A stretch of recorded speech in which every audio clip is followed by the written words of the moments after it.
asesórense, queridos trabajadores informados, por favor, se los pido. Si ustedes tienen un accidente, lo primero que hay que hacer es asesorarse. El trabajador informado jamás será vulnerado. Sean ustedes muy bienvenidos a un cuarto capítulo del podcast Legalmente Cristina, junto a la abogada Cristina Melo, donde en esta oportunidad vamos a estar conversando sobre accidentes laborales y enfermedades profesionales. Un tema muy recurrido por muchos trabajadores de Chile y especialmente los trabajadores tanto de faena, qué es una enfermedad profesional, cuál es la famosa ley 16.744, ¿cuáles son los derechos que tienen todas las personas que han sufrido algún accidente laboral o alguna enfermedad profesional? Y para eso estamos nuevamente contigo, Cristina. ¿Cómo estás? Muy bien, ¿y tú? Muy bien. Quiero partir preguntándote, ¿qué es un accidente laboral? Mira, un accidente laboral es aquel que ocurre dentro de las dependencias y dentro de tu jornada laboral. Ok. ¿Ya? O sea, en la empresa y dentro de tu horario de trabajo. Ya. También pudiese ser los accidentes de trayecto, de tu casa al trabajo, del trabajo a la casa. Pero esos tienen Ya. unas reglas un poco diferentes. ¿Cuáles son esas reglas? Mira, lo importante es que si tú tienes un accidente dentro del trabajo, tú tienes que asesorarte legalmente porque eventualmente tú puedes ser candidato a una indemnización. ¿No has escuchado alguna vez indemnización de perjuicios? Claro. Ya, tal cual, una indemnización de perjuicios, pero en sede laboral. Ya. En Chile, si tú vas a demandar una indemnización de perjuicios, te vas a demorar 5 años, 10 años, porque los juicios civiles son eternos. Pero en sede laboral te vas a demorar mucho menos, es cuestión de meses. Claro. ¿Y es obligación de la empresa velar por mi seguridad? Sí. El artículo 184 del Código del Trabajo establece que la empresa es quien debe velar eficazmente por la vida y salud del trabajador. Ya. Es por esto que si tú trabajas en empresas manufactureras, en donde hay máquinas que eventualmente pudiesen cortarte un dedo, cortarte literalmente, o sea, yo he visto casos en donde las personas terminan sin un brazo, sin una pierna. ¿Una amputación? Absolutamente. ¿Eso tiene una indemnización? Eso tiene indemnizaciones en caso, hay que evaluar los casos, Claro. hay que ver cuál es la falla, dónde está la medida de seguridad que la empresa incumple, porque por ejemplo, una máquina que es peligrosa, que te puede aplastar un miembro del cuerpo o algo así, tiene que tener, por ejemplo, un botón de emergencia para poder frenarla de manera rápida.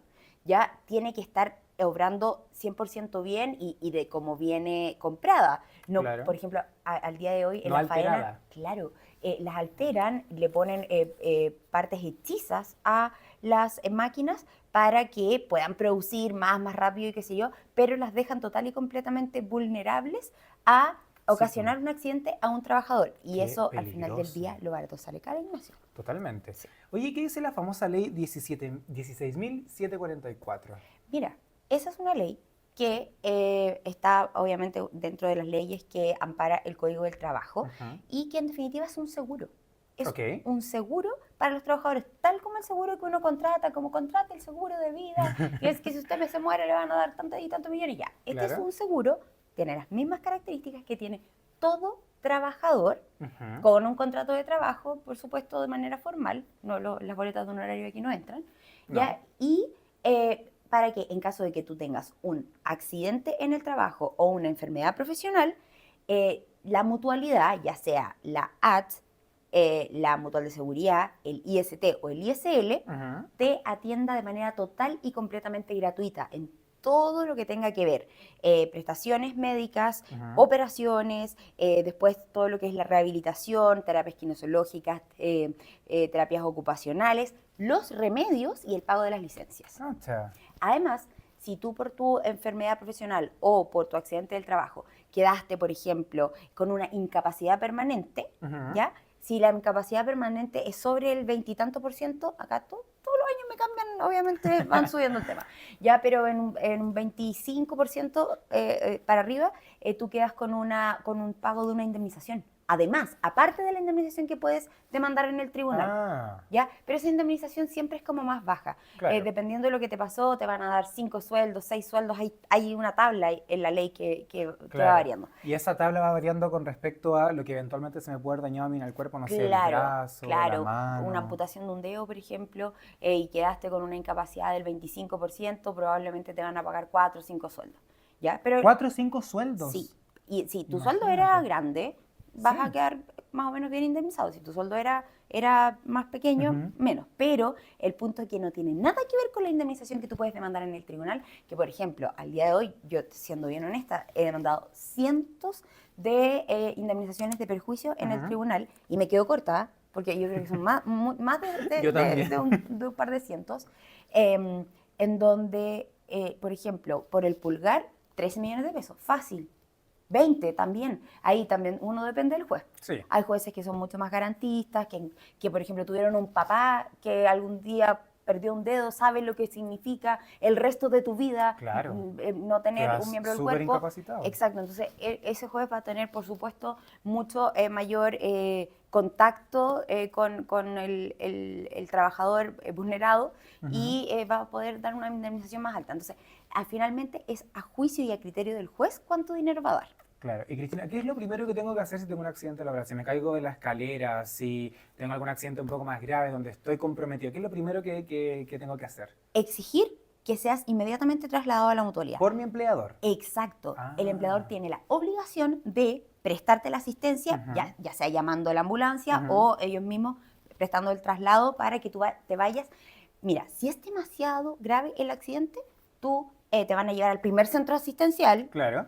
para poder darte las primeras asistencias y luego ser traspasado inmediatamente a la mutual o a la AT o al ISL o al IST. Ya. O a los convenios que tengan con las clínicas ellos, que igual existe a lo largo de todo Chile convenios, por ejemplo en Talca está la clínica Lircay que tiene convenio con esto. Pero el punto es que no pueden permitir que el empleador te diga, no, yo voy a llevarte y te voy a atender todo el tiempo en la clínica o en el hospital, y yo te voy a pagar todo, no te preocupes, pero no denunciamos esto a la AT o a la mutual. Eso es un craso error que pudiese cometer el trabajador solo y exclusivamente por desinformación. ¿Por qué? Porque resulta que no va a quedar amparado por esta ley, no le van a dar los remedios y el empleador en un primer instancia podría eventualmente otorgarte las prestaciones, pero si tú a los 5 años después tienes molestias en el accidente que tuviste, no se va a hacer cargo de todo eso. Porque no tuve todos los tratamientos posteriores a lo que correspondería a una enfermedad, o sea, un accidente laboral. Imagínate que la AT o la Mutual de Seguridad incluso te da prestaciones médicas, psicológicas y psiquiátricas a caso de que, por ejemplo, tú tengas un estrés postraumático después de tu accidente. ¿Y cómo? O sea, tú me estás diciendo entonces que la empresa, además de tener que velar por mi seguridad, ¿cómo puedo saber yo si eventualmente el accidente fue o no responsabilidad de la empresa? Ya, como el artículo 184 es clave. Como para que no se laven las manos, digo. Exacto. Es clave porque dice que es el empleador quien debe eficazmente implementar todas las medidas de seguridad para poder resguardar la vida y salud de los trabajadores. Entonces dice eficazmente las medidas de seguridad.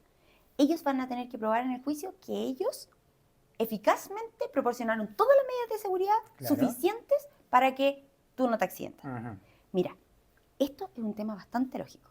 Nato, si tú tienes tu mano y de repente la pasas por calor, tu mano inmediatamente hace esto, por instinto. O sea, tú tienes que tener... Claro, tú tienes que tener como algún problema cognitivo como para que tu cuerpo... Claro, como para que tu cuerpo no reaccione a tu instinto de supervivencia, que es como un acto reflejo. Entonces, una persona no deberá poner la mano ahí para que se la corten. O sea, bajo ningún respecto. Ni que quiera la indemnización. Algo en lo hagan, por favor. Algo en ello va a hacer que saquen la mano, el miembro del cuerpo que esté en peligro para evitar un accidente. Entonces, si el empleador no tenías tú, por ejemplo, los implementos de seguridad, el debido resguardo con guantes, si no tenías el debido resguardo con una mascarilla, con todos los implementos de seguridad, bototos de seguridad, protector solar, si hay, depende de la faena, van a ser las protecciones que necesitan, bototos de seguridad, etcétera. Entonces, y además no está bien implementada la maquinaria, no está al lado el prevencionista de riesgo, no te entregaron los protocolos de trabajo seguro, no te enseñaron efectivamente cómo manipular la maquinaria, es difícil que pueda aprobar un empleador que implementó todas las medidas eficaces para resguardar tu vida y tu salud. Entonces, es un juicio muy difícil de ganar para los empleadores, pero la desinformación de los trabajadores ha hecho que no puedan exigir sus indemnizaciones. Y en el caso, por ejemplo, de que estemos trabajando, o sea, estamos hablando de un trabajador que tal vez está por honorarios dentro de una empresa o dentro de una faena, una construcción y lo que sea, ¿la ley también lo ampara? No. No. No, solamente en virtud del contrato de trabajo. Solo con el contrato de trabajo. Sí. Eso es muy importante. Sí. Ahora ya pasando al tema de las enfermedades profesionales. ¿Qué se entiende como una enfermedad profesional? Aquella que también tiene raíz en el trabajo. Por ejemplo, que tú hayas sufrido un acoso laboral durante mucho tiempo, que eso te haya llevado a un estrés profundo y, por ende, un trastorno adaptativo, genera una enfermedad profesional que pudiese ser causal de autodespido, de tutela de vulneración de derechos y además la indemnización especial por enfermedad. Lo otro, por ejemplo, los mineros. ¿Supiste que esta semana falleció Mario Gómez, que era uno de los mineros de los 33? Sí. Aquí estamos bien en el refugio de los 33. Sí. Falleció por silicosis. ¿Ya? Silicosis es una enfermedad respiratoria que te da por respirar durante mucho tiempo, un prolongado periodo de tiempo, polvo. Entonces, ¿qué pasa? Tus pulmones se llenan de polvillo y después en las radiografías te empieza, bueno, obviamente los problemas de insuficiencia respiratoria, qué sé yo, te empieza a salir como una sombra negra en las radiografías en donde finalmente tus Se pierde pulmones... la capacidad pulmonar. Es como fumar, o sea, finalmente es una situación como muy asimilable a eso. ¿Ya? Entonces, el trabajador va perdiendo su capacidad respiratoria, lo que le va generando durante el tiempo insuficiencia cardíaca, etcétera, y finalmente un problema sistémico. Claro. ¿Ya? Entonces, la silicosis es gravísima, gravísima. Las indemnizaciones por silicosis al día de hoy van de los 30 a los 100 millones de pesos. De verdad, o sea, un juez más pro empleador. Claro, más pro trabajador va a generar una indemnización mucho más grande. Y, por ejemplo, también podrían los herederos, en caso de muerte, por ejemplo, de una enfermedad profesional o a raíz de un accidente laboral, después generar una demanda por el sufrimiento que ellos tuvieron. O sea, yo he ganado indemnizaciones por muerte y la indemnización fue dictaminada por el tribunal por 150 millones de pesos. Directamente a los herederos de esa persona. Exacto. Wow. O sea, en el caso, por ejemplo, de los mineros, ellos no solamente sufrieron un accidente laboral, sino que además es por la consecuencia de lo que pasó el año 2010, a la fecha podrían aún existir consecuencias de eso, lo que se traspasaría a una enfermedad profesional. Ya, pero súper bien lo que tú dijiste, excelente. Efectivamente, los mineros en los 33 tuvieron un accidente del trabajo y de hecho hubo una demanda donde ganaron un montón de plata. ¿Cómo hubieseis defendido toda esa demanda? Que me hubiese encantado, pero en ese tiempo yo todavía no era abogada. Pero bueno, sí, ahí hubiese ¿No había ni siquiera salido del colegio en esos años? No me acuerdo, no, sí estaba en la universidad ya. Sí. Pero el punto es que ellos demandaron por accidente del trabajo, pero después Mario Gómez podría eventualmente, porque él fue minero toda la vida en distintas minas, no en solo una. Entonces, ¿y ahí en quién recae la responsabilidad? En todas, hay que demandarlas a todas. ¿A todas? Sí. O sea, ¿yo podría recibir 30, 30, 30 y 30? Sí, tal cual. Lo que pasa es que finalmente la enfermedad de silicosis, efectivamente la silicosis, como la hipoacusia también cuando trabajas muy expuesto a ruido, obviamente que la prolongación de esa exposición te va a generar la enfermedad. Yo gané una hipoacusia una vez, como por 18 millones de pesos, pero era una hipoacusia con una pérdida de la audición del 14%. El punto es que se lo habían generado varios empleadores, porque siempre era un mecánico de auto, entonces siempre estaba con las maquinarias y todo el tiempo expuesto, entonces finalmente a él pagaron las empresas, que eran como 10 empresas más o menos, como a prorrata. Si trabajaste, 18 millones de pesos fue la indemnización. Si aquí trabajó 2 años, 2 millones esta. Si aquí trabajó 5, ¿me entiendes? Como se prorrateó y finalmente cada uno tuvo que pagar una cantidad de millones de pesos y el cliente estaba muy contento, por supuesto. Y, o sea, enfermedades, por ejemplo, como el estrés laboral, el lumbago, el famoso lumbago que muchas personas que trabajan en oficina, moviéndose, levantando caja, la silicosis, la fatiga ocular, no sé cómo se llama muy bien, todas esas entran como enfermedades profesionales. Mira, hay una que me cuesta mucho pronunciar y de hecho no la voy a decir bien. Poli, no sé qué, que es por excesos de... cuando te da esto que tienes que ir al kinesiólogo, que no es artritis ni artrosis, es... ya no me acuerdo.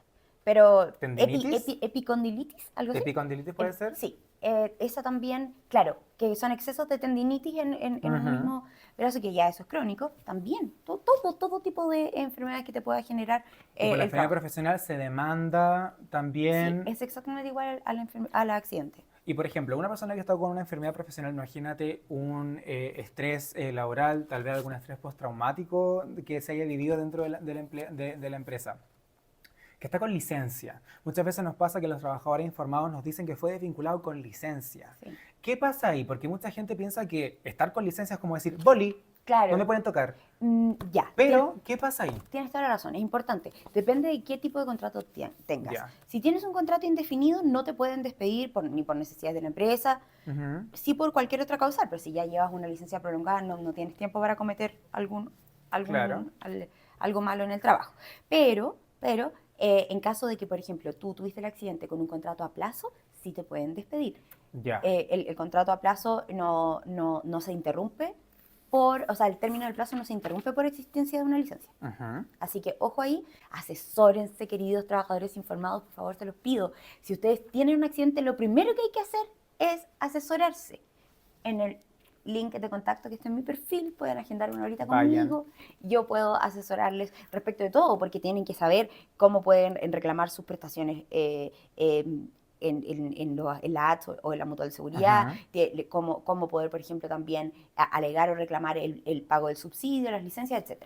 Estábamos hablando de, en el caso de los accidentes graves, como una amputación o algo tan terrible como la muerte. ¿Cuáles son los protocolos para un accidente laboral de esa gravedad?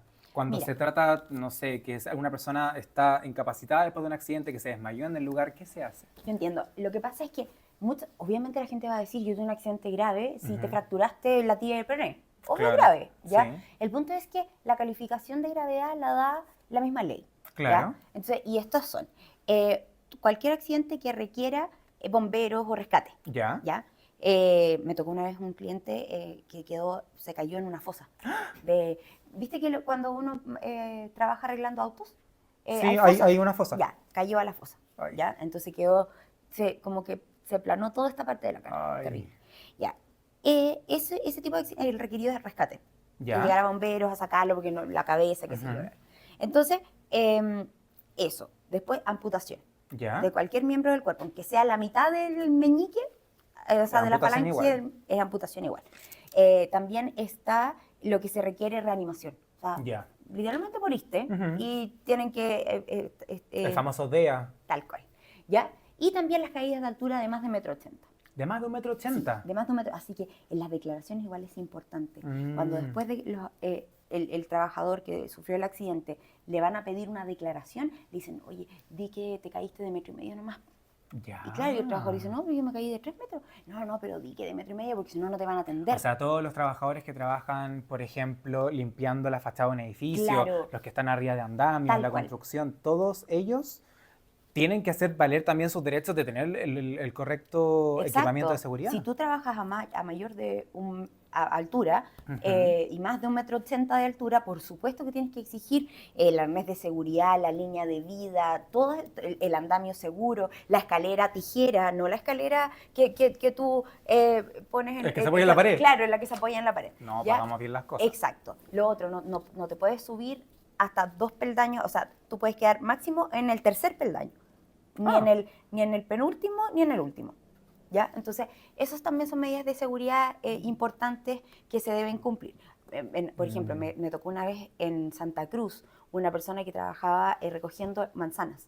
¿Ya? Y resulta que le dijeron, no, o sea, tú tienes que llegar a lo más arriba, da lo mismo como, súbete al último, sin escalera tijera, nada. Y el caballero... Escala el árbol. Escala el árbol, literal. Y el caballero se cayó y se quebró la columna en 5 partes. Dios. ¿Me entiendes? mío. Entonces, gracias a Dios, él no quedó con ningún retazo del accidente y finalmente él ganó una indemnización de 10 millones de pesos. Imagínate. Exacto. Entonces, ahí hay que tener ojo con todas esas situaciones, los accidentes. Cada vez que den los trabajadores que sufren un accidente su declaración, que digan la verdad de lo que pasó. Ujú. Nada que el empleador les pueda decir después, no, oye, pero hazme el favor. No, ni un favor acá. Aquí nadie te va a hacer un favor después cuando a ti te quede doliendo la espalda. El resto de tu vida, cuando después por el frío, el hueso que te quebraste te avise que va a venir el temporal. No, por favor, les pido trabajadores informados. Ustedes ya saben, un trabajador informado jamás es vulnerado. Por favor. En el caso, por ejemplo, de un escenario un poco menos catastrófico como el que acabamos de ver, una lesión, un esguince, una fractura tal vez en menor grado, ¿existen indemnizaciones por lesión? Sí, sí, ¿Y cómo absolutamente. son esas? Pero, por ejemplo, mira, yo tenía, como te digo, siempre dependemos del juez. Eso el abogado siempre tiene que hablar con los trabajadores y decir que no se pueden cerrar en una tal indemnización porque va a haber el juez. ¿Ya? Entonces, yo he tenido de todo. Por ejemplo, fracturas, la típica fractura del tobillo, 5 millones, 3 millones. Tampoco, no, mentir, no te voy a decir que vas a sacar una indemnización millonaria por una fractura, pero sí, claro que está la posibilidad de mandar 2, 3, 4, 5 millones de pesos sin problema. O sea, más o menos, ¿cuánto es lo que se puede ganar por un accidente laboral? Es que no te puedo decir un monto porque lo fija el juez dependiendo de la gravedad, dependiendo cuánto tiempo estuviste con licencia. O sea, muchos factores pueden alterar, digamos, este concepto del daño. Porque en definitiva, lo que tú vas a demandar es una indemnización de perjuicios porque te causaron un perjuicio, un daño, un detrimento, ya algo malo. ¿Es el famoso daño moral? Exacto, daño moral. ¿Y sabes lo que significa daño moral? El precio de tu dolor. Eso es. Entonces, finalmente, ¿cómo vamos a evaluar el dolor? ¿Cuánto tiempo estuviste en rehabilitación? ¿Cuál dolorosa fueron las rehabilitaciones? Eso se puede probar con la ficha médica, el informe médico que te da el doctor, etc. Increíble. Hay tantas cosas que uno no sabe, imaginándose que uno llega tal vez por la necesidad de querer, porque uno necesita trabajar. Sí. Y por eso hay muchas veces que las personas pueden ser, se lo pasan por donde se le imagina con tal de... Es que esa es la verdad, es la verdad. La gente por miedo no hace muchas cosas, pero por eso es tan importante siempre tener la información. Tú me comentaste un montón de accidentes que habías tomado ya en la actualidad. ¿Cuál es el porcentaje de lo que ganas tú en tu Solo he juicio? perdido uno. Solo un accidente laboral una vez, acá Farena. Acá por ahí. Sí. Y en el historial del estudio. O sea, cientos, ¿no? De verdad. O sea, si tú me No, nombraste... pero el porcentaje de ganancias. ¿De Ah, cuántos ganáis de los he juicios? perdido uno. Solo uno. Solo uno. Solo uno. Solo uno. Ya Y- saben entonces. Sí. O sea, siendo realista, y aparte que ustedes después pueden ver www.pejut.cl, poner mi nombre y revisar todas las causas, así que no puedo mentir. Con respecto a los famosos accidentes de trayecto, imagínate que yo voy a la micro choca y estoy lesionado por eso. ¿Qué procede? Si yo estoy solo, todavía no llego a mi trabajo, pero estoy yendo. Procede lo que establece la ley 16.744, que es que te den todos los servicios de la ACH, la Mutual de Seguridad, todo lo que es licencias médicas. ¿Yo puedo llegar pagos. solo a la AT? Sí, puedes llegar solo sin ningún problema, pero ahí el empleador va a tener menos deberes porque, mira, primero Claro. no puede cuidarte del trayecto No. porque están los terceros, están los acasos, que son los casos fortuitos que pudiesen Sí. eventualmente ocurrir, que se te caiga un árbol, el empleador no te puede cuidar de eso si es que tú vas de tu casa al trabajo o de Claro. tu trabajo a la casa. Pero en si se su cae un cadena sí árbol en puede. mi trabajo y me cae encima, Ah, claro, ahí sí, que po. esa es otra cosa, claro. Entonces, finalmente, vas a tener todas las prestaciones médicas y los pagos de las licencias, pero no vas a tener la posibilidad de demandar al empleador y obtener una indemnización de perjuicio. Ya. Clarísimo, entonces. ¿Cómo no? Muchísimas gracias, Cristina. Muchas Una gracias vez a más, ti. a todos los trabajadores informados, ya saben, a todas las personas que sientan que tal vez sus derechos, especialmente cuando se trata de su seguridad, están siendo vulnerados, ¿dónde los pueden encontrar? En el link de contacto que está en mi perfil. Una sería ya sea conmigo o con mi equipo. Muchísimas gracias una vez más, Cristina. Y Como pues nos siempre despedimos como decíamos. siempre. Porque un trabajador informado Jamás jamás es es vulnerado. Chao, chao. Chao. El trabajador informado.